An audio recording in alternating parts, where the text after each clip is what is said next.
You're going to have sometimes low moments when you won't want to get out of bed. You just want to stay there. At times you won't want to come out the house. It's hard living. Life is hard. It's hard handling just the tragedies of life. It's hard. When you're working on something and you put everything you have in it, and it doesn't work out, you lose your money and other people's money. It's hard. You will go through things, and while you're going through them, you can't understand why it's happening to you. See, the point is, you don't know how much future you've got. What's gone is gone. There's absolutely nothing you can do about it. Some of you have had divorces. Some of you have probably had bankruptcies. Some of you have had terrible things happen in the past. But what's gone is gone.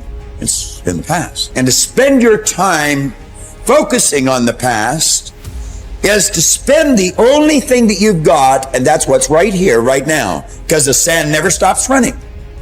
This is all we've got.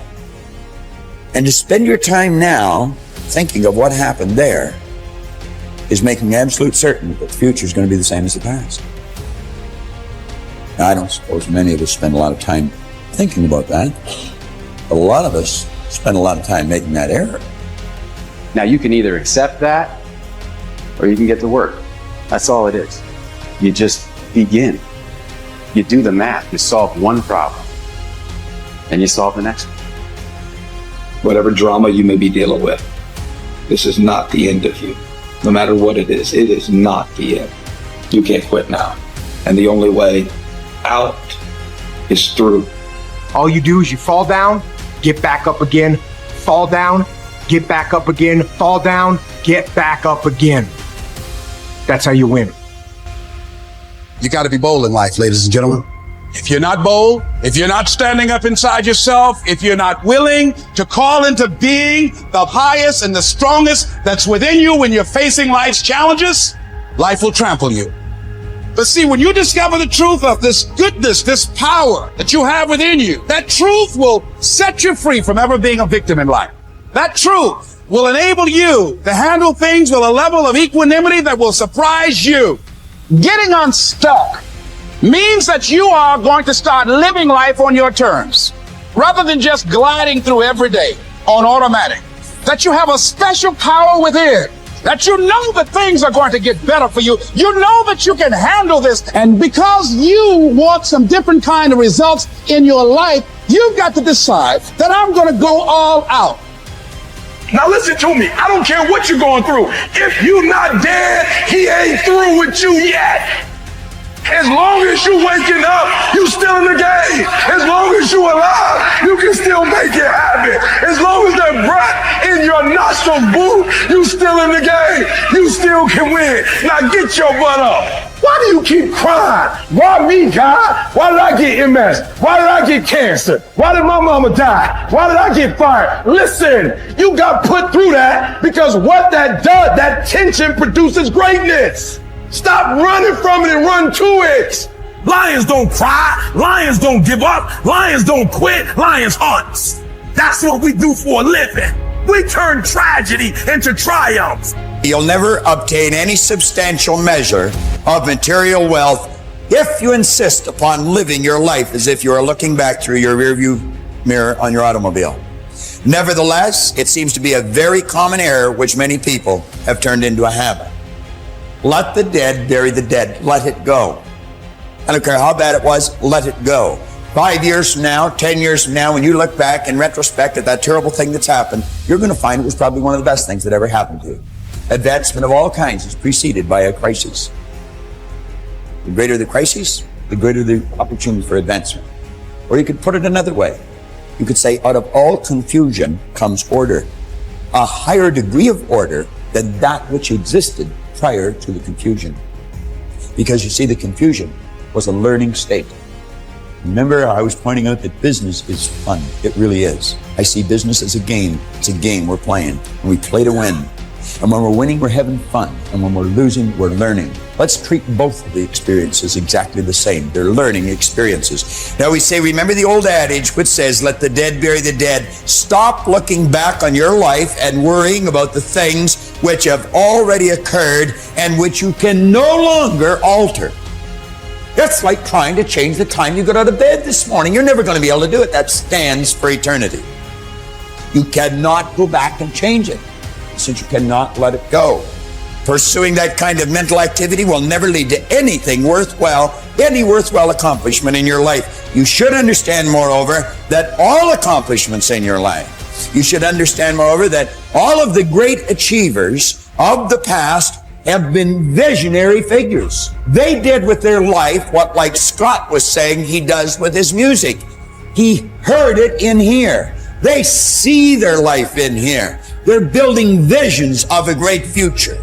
We've got a vision of a great company. We've already got a great company. We want a better one. We serve a lot of people. We want to serve more. And as we do, we receive greater rewards. Because we receive greater rewards, we become more comfortable, more creative, and we can provide more service. It's a beautiful cycle that we're in. Looking into the past is a self-doom fulfilling cycle. You just keep getting it worse, worse, worse. We've all done it, so we know what it's like.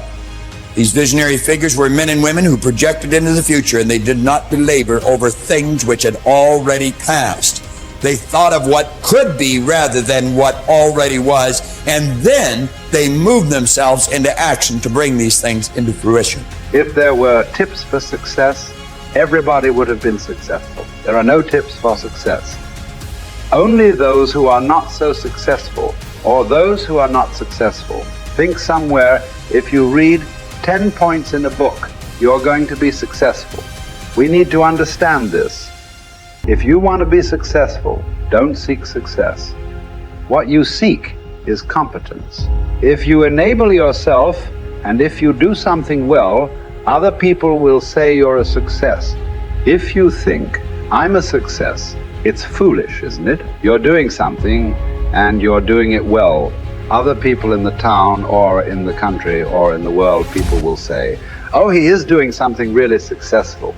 They're looking up to you. That's fine. You look up to yourself. That's madness, okay? You don't seek success. You seek empowerment, you seek competence. You do.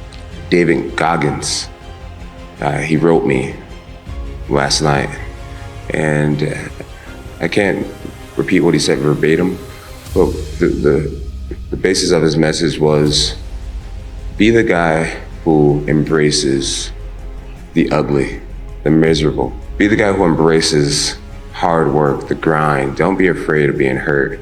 Don't be afraid of sacrificing some blood. Deep inside yourself, are you a good guy trying to be bad, or are you a bad guy trying to be good? That's a good question. I think I am a bad guy that's trying to be good. Just because religiously we're all sinners. We're all sinners. We're born into sin. I hate you. I hate you. He still sucked. Let me tell you what I don't suck at is, you saw already. You were crying on Ken Velasquez's shoulder. So Well, I'm gonna prove. you know what? Actually, you know what? I don't want to be a commentator. I just want to make you cry backstage again. You just want to beat me as I want to beat you, but I'm still gonna be a commentator. I want to beat. I want to beat you. Yeah, you want to. You won't do it again. I already beat. But you're not gonna beat me on Saturday you're night. not gonna beat me. Okay, sure, baby. Okay. So what is that like being John? Like, what is that like thinking there isn't another man on the planet that could do anything to you in hand-to-hand combat? Yo, you still there? You're the scum of the earth. You are a terrible human being. Thank you. I wish they would let me next door so I could spit in your face.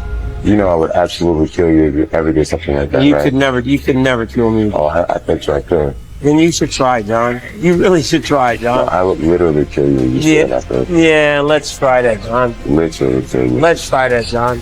I'm not saying I would fight you. I said I would kill you. I embody the spirit of a martial artist, the heart of a martial artist, what it truly means to be a martial artist. I'll give up my arm. I'll give up I'll give up an eye, I'll give up a toe. It doesn't matter. There's nothing you can do to stop me, Daniel Cormier. There's absolutely nothing you can do.